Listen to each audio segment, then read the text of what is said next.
안녕하세요, 체린입니다. 요즘 제요 영상이 릴스도 무려 300만 회가 터지고 쇼츠에서도 지금 90만, 80만 조회수를 달성하고 있는데 그만큼 반응이 핫했던 만큼 이 비포와 애프터 사이에 있었던 저의 꾸밈 레벨 변화에 대해서 얘기를 해보려고 하거든요. 특히 오늘은 여러분들이 많이 궁금해하셨던 시술 관련된 이야기도 같이 해보고 또 시술을 하면서 제가 후회했던 점이나 그렇다면 여러분들한테는 어떤 방법을 추천드리는지 진짜 탈탈 털어왔으니까 오늘 끝까지 들어주시면 좋을 것 같습니다. 먼저 첫 번째로 제가 이때 영상이랑 가장 크게 변한 게 뭔가 라고 하면은 첫 번째, 치아예요.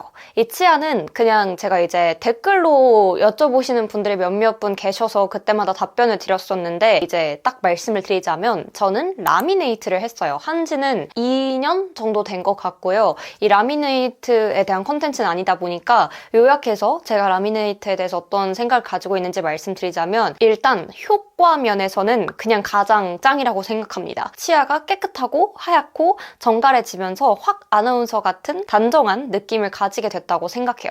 그래서 정말 효과 측면에서는 너무너무 좋다라고 생각을 하고요. 그런데 추천하냐라고 하면은 저는 주변에 제가 아끼는 지인들이 물어봤을 때 절대 하지 말라라고 이야기를 합니다. 너 혼자 효과 보고 너 혼자 예뻐지려고 그러는 거 아니냐 하실 수 있는데 사실 저는 이 라미네이트를 할 때 제가 하고 싶어서 했던 게 아니에요.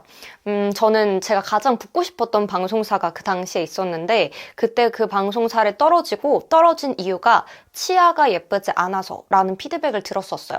그래서 그 얘기를 듣고 많이 울고 힘들어하기도 했었고 또 사실 그 방송사를 다시 붙기 위함보다는 내가 또 추후에 어떤 정말 가고 싶은 방송사가 생기고 최종 면접을 봤을 때 떨어졌을 때 그냥 내가 내 스스로 나 치아 때문에 떨어졌지 라고 이제 내가 스스로 생각하게 될 것 같은 거예요. 뭐 실제로 그것 때문에 떨어지지 않아도 이미 그 얘기를 한번 크게 들어버린 이상 내가 앞으로 탈락하는 데 있어서 자꾸 내가 치아를 했으면 결과가 바뀌었을까라는 후회를 계속 할 것 같더라고요. 그냥 제가 그것 때문에 나의 탈락 이유다라는 스스로한테 후회할 그런 포인트를 만들고 싶지 않아서 이 라미네이트를 결심하게 됐고요. 왜 교정을 하지 않았냐라고 하면은 저는 이 치아가 뭐 삐뚤어지거나 이런 문제가 아니었고 치아 자체는 고르고 바른 편이었는데 치아의 크기가 너무 작아서 외소치라고 하죠. 너무 조그만한 치아다 보니까 그게 화면에서 예쁘게 잡히지 않았던 문제가 있었어요. 근데 이게 치아가 작은 거는 교정을 해서 해결되는 문제가 아니라 라미네이트 말고는 방법이 없었던 거죠. 그래서 결심을 하게 됐는데 그냥 제 이야기가 아니더라도 유튜브에 라미네이트 하지 마세요 이런 거 검색해 보시면 아시겠지만 어쨌든 아무리 현대의학 기술이 발달했다고 하든 멀쩡한 치아를 깎아내는 거기 때문에 사실 저는 지금 당장은 아무런 부작용이나 어떤 문제를 겪고 있진 않은데 점점 나이가 들었을 때 내가 내 멀쩡한 치아를 깎아낸 거에 대한 대가를 받을 수밖에 없다라고 저는 좀 생각을 하고 있습니다. 어쨌든 이게 라미네이트에 대한 후기 영상은 아니기 때문에 이 정도로만 말씀을 드리겠지만 그만큼 효과는 가장 드라마틱했으나 진짜 저처럼 아나운서가 되는 데 있어서 치아 때문에 떨어졌다 이런 극단적인 그리고 교정으로 이렇게 할 수 있는 사례가 아니라면은 추천드리지 않고요. 가능하면 저처럼 외소치라서 라미네이트 말고 방법이 없다 이런 경우가 아니라면 시간이 걸리더라도 교정을 하시는 게 저는 맞다고 생각을 하고 추천을 드립니다. 그리고 이 라미네이트에서 파생돼서 몇 가지 이야기가 또 댓글에 달리더라고요. 라미네이트를 함으로써 입모양이 삐뚤어진 게 교정이 됐다. 얼굴형이 정리가 됐다. 이 두 가지 댓글이 있었는데 이거에 대해서 제가 답변 드리자면 이 답은 X입니다. 일단 첫 번째, 라미네이트를 통해서 얼굴형이 교정되진 않았고요. 라미네이트를 하기 전과 후에 얼굴형 교정은 전 전혀 없었다고 생각을 하고요. 라미네이트는 그냥 그 치아 자체로만 예뻐졌다고 생각이 되고 얼굴형에 있어서는 제가 그동안 경락도 꾸준히 하기도 했고 홈케어도 정말 열심히 했고 여러 가지 관리를 했기 때문에 얼굴형의 변화가 있었던 거라고 생각이 되고 라미네이트의 영향은 아닙니다. 그리고 제가 경락에 대해서 찍어놓은 영상이 있는데 이 영상도 궁금하신 분은 찾아보시면 좋을 것 같아요. 그 다음에 이거에 파생된 두 번째 댓글이 있었는데 입모양 삐뚤어진 게 교정이 됐다. 이거는 발성과 발음의 문제예요. 뭐 라미네이트를 통해 입모양이 삐뚤어지는 게 교정이 되는 경우도 있나요? 있을지 모르겠는데 저는 그런 목적도 아니었고 실제로 그걸로 인한 변화는 전혀 없었고요. 제 기준에서 제 입모양이 말할 때 막 화요일 이런 식으로 삐뚤어졌던 거는 4월 7일 화요일 뉴스입니다. 제가 제대로 된 발성을 쓰지 않아서 목소리를 만들어내고 소리를 이렇게 쥐어 짜내는 과정에서 이렇게 입모양도 안 예쁘게 움직였던 것 같아요. 그래서 이건 발성의 문제가 가장 컸다고 생각이 되고 또 발음을 아나운서 준비를 하면서 교정을 하면서 당연히 입 모양이 어떻게 움직여야 올바른 발음이 나오는지를 계속 연구하게 되잖아요. 그리고 또 카메라 앞에서 내 모습을 계속 모니터링하는 과정을 걸쳐서 입 모양의 변화가 있었던 거라서 이거는 어떤 시술이나 이런 걸로 해결됐던 건 아니라고 생각을 합니다. 그래서 저는 개인적으로 일반인 분들도 발음이나 발성 같은 측면에서 교정을 하시면은 이런 말할 때 입 모양 이런 외적인 관리 측면에서도 많이 도움이 된다고 생각하고 저도 간증에 해당하는 사람이기 때문에 관심 있으신 분들은 제가 운영하는 스피치 스터디 카톡 이용해서 드림메이트 해보시면은 또 저렴한 가격으로 교정되는 효과도 보실 수 있지 않을까라고 생각이 됩니다. 그리고 두 번째, 코 성형했냐? 라는 얘기 너무너무 많이 들었고 제가 심지어 아니라고 답변을 했음에도 불구하고 아니라고 한 건 거짓말이다 이런 게 많았어요.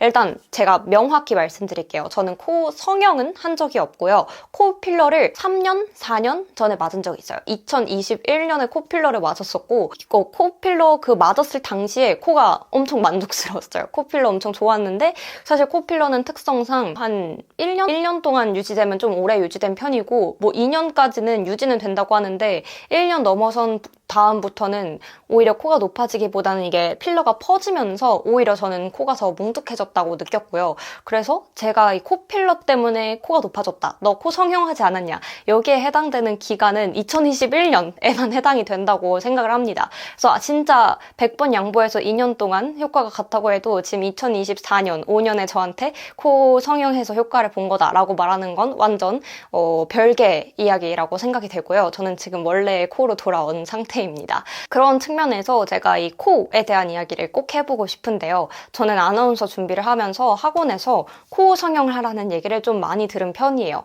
또 화면에서 코가 딱 중심이 잡혀 있으면 훨씬 좀 아나운서로서 이미지가 발라 보이기도 하고 그런 부분이 있었겠죠?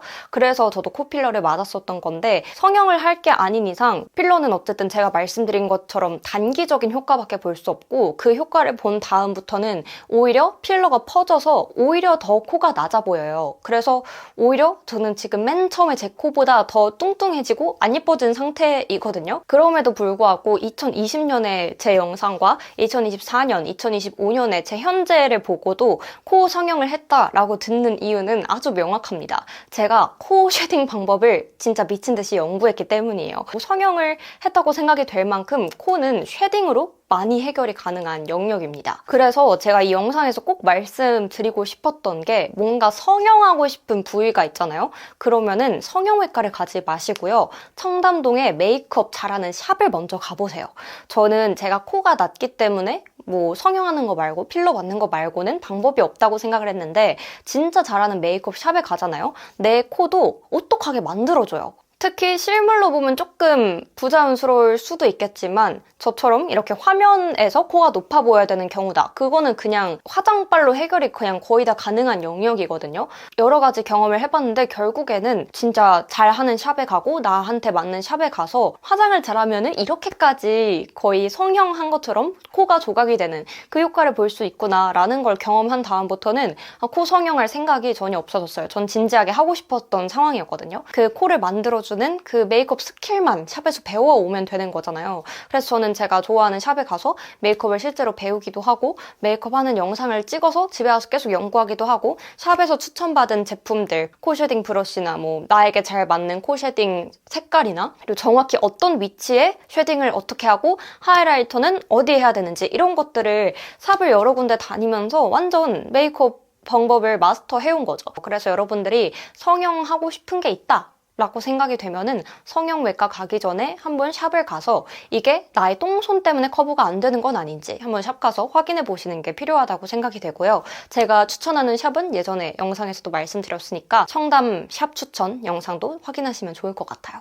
그리고 세 번째로 제가 가장 바뀐 거는 이때랑 렌즈 차이가 너무 크다고 생각해요. 20살 때 2020년에 맨날 렌즈를 끼고 다녔어요. 엄청 큰 렌즈를 끼고 다녔는데 이땐 이게 이쁘다고 생각했는데 지금 보면은 안 그래도 제가 꼬막 눈인데 렌즈의 직경이 너무 크다 보니까 눈에 흰색 부분이 없어 보여서 눈이 더 작고 꼬막 눈처럼 보이더라고요. 근데 제가 그 다음부터는 렌즈를 절대 안 끼거든요. 근데 이 렌즈를 안 낀 다음부터 눈이 훨씬 시원해 보이고 눈이 오히려 더 커 보인다, 눈 커졌다 라는 얘기를 많이 듣습니다. 그런데 또 여러분한테 렌즈 끼지 마세요 라고 얘기를 드리는 건 아닌 게 나의 눈에 따라서 렌즈를 끼워야지 오히려 커 보이는 사람도 있잖아요. 그래서 내가 렌즈를 끼는 게 정말 어울리는 사람인지 아니면 저처럼 빼는 게 어울리는 사람인지를 스스로 잘 진단해보는 과정이 필요하다고 생각이 되고요. 이 진단은 어떻게 하냐? 모든 건 경험에서 우러나오는 거죠. 렌즈샵 가서 여러 개 껴보세요. 테스트를 여러 개 해보시고 직경별로 진짜 여러 개 다 껴보세요.